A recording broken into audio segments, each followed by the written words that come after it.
Vamos voltar aqui sobre a semelhança. Vamos falar agora sobre a semelhança.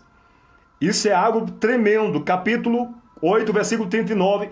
Jesus está falando de semelhança. Se fosse filho de Abraão, faríeis as obras de Abraão. O que Jesus está dizendo? Jesus está dizendo para eles, olha, e para nós. Se vocês fossem filho de Abraão, vocês deveriam fazer as mesmas obras que Abraão. E Abraão não andou querendo matar ninguém. Abraão não andou fazendo mal contra ninguém. Ao contrário, por causa do temor de Deus que tinha na vida dele, era um homem reto, temente a Deus. Mas o povo aqui está fazendo o que com Jesus neste momento? Vamos continuar. Mas agora procurai matar-me a mim. Olha só. Mas agora procurai matar-me a mim. Homem que vos tenho dito a verdade, que de Deus tenho ouvido. Abraão não fez isso. Ou seja, Abraão não andou querendo matar ninguém, porque ele era um homem temente a Deus. Mas vocês agora que estão me ouvindo, estão pegando pedra para me apredejar. Ou seja, a multidão que estava ouvindo Jesus, que é a mesma que crucificou Jesus, que mandou crucifica, mata ele. Essa multidão aqui é a mesma que foi lá na frente, estava gritando para Pilatos, crucifica ele, solta Barrabás. Isso é muito forte, meus amados. Essa multidão que está querendo apredejar Jesus, matar Jesus, o próprio Jesus está dizendo, mas agora procurai matar a mim, homem que vos tenho dito a verdade. Por que estava querendo matar Jesus? Porque não estava suportando a verdade. Eita Jesus! Não estava suportando a verdade. Nós estamos vivendo uma geração que a verdade para muitos está insuportável. Está insuportável. Tem muitos lugares que não se pode pregar a verdade. Tem muitos púlpitos no Brasil e fora do Brasil que não se pode pregar a verdade. Tem muitos lugares que quando começa a pregar a verdade, o microfone é tomado da mão do preleitor, do ministro, da cantora, de quem está pregando e quem é tomado pelo Espírito de Deus. O Espírito de Deus está sendo expulso. É uma expressão que eu aprendi essa semana com o nosso amado pastor João, que está aqui na live comigo. Ele disse, Marcelo, é claro que isso não é exagerado, existe sempre a exceção, porque existe os remanescentes. Mas o Espírito de Deus tem sido expulso de muitas igrejas, e é verdade.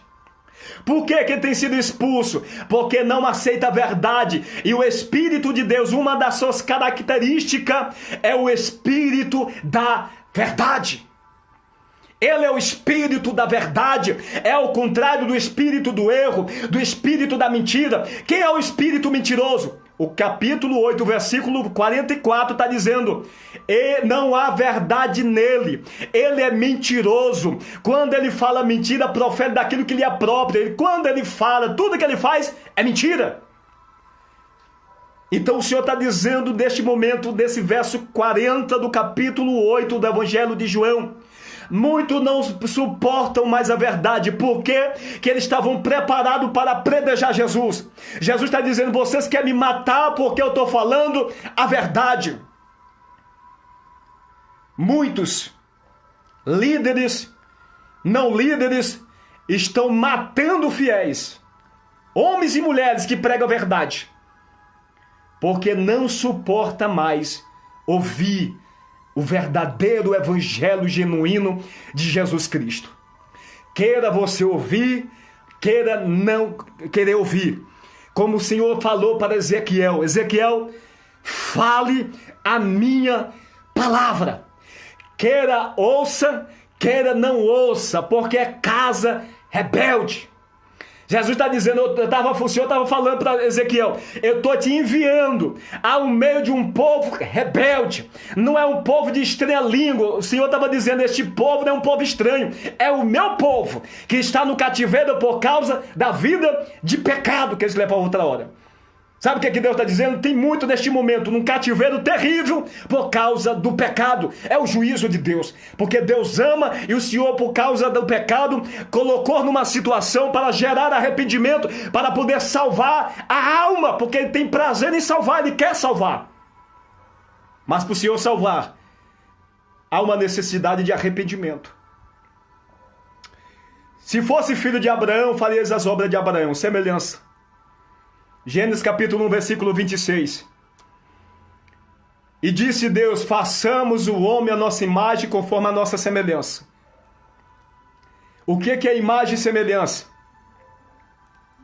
Quando Deus criou o homem, primeiro Adão, a sua imagem e semelhança.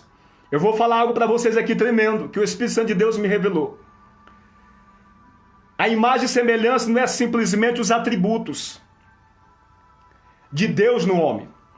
Quando olhamos para a primeira aliança, os 39 livros da primeira aliança, que conhecemos mais como Antigo Testamento, nós não vamos ter essas revelações, mas através do Novo Testamento, o Senhor Jesus, que lança luz sobre o Antigo Testamento e dá mais entendimento de tudo que está escrito desde o capítulo 1 de Gênesis. Quando Deus diz: façamos o homem à nossa imagem e semelhança, Ele não estava falando simplesmente que o homem ia ter a sua essência dentro dele.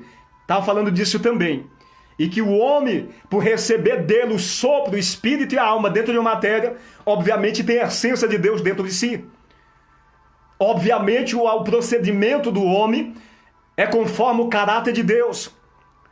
O homem, a princípio, tinha o caráter de Deus. O homem, a princípio, ele exercia o caráter de Deus. Mas quando entrou o pecado, ele perdeu essa fórmula.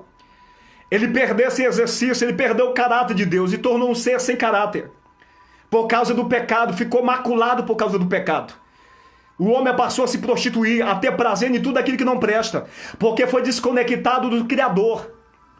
E obviamente desconectando, assim como a luz, que tem como objetivo acender e gerar luz para as pessoas, mas precisa estar conectado na fonte, assim era o homem a princípio. O homem só pode gerar luz para outras pessoas, ou seja, dar testemunho de vida para outros, se ele estiver conectado no Criador. Porque ele recebe do Criador o caráter. Ele recebe do Senhor, seu Deus, que é o nosso Deus Todo-Poderoso, entendimento, direcionamento, vive uma vida diferente.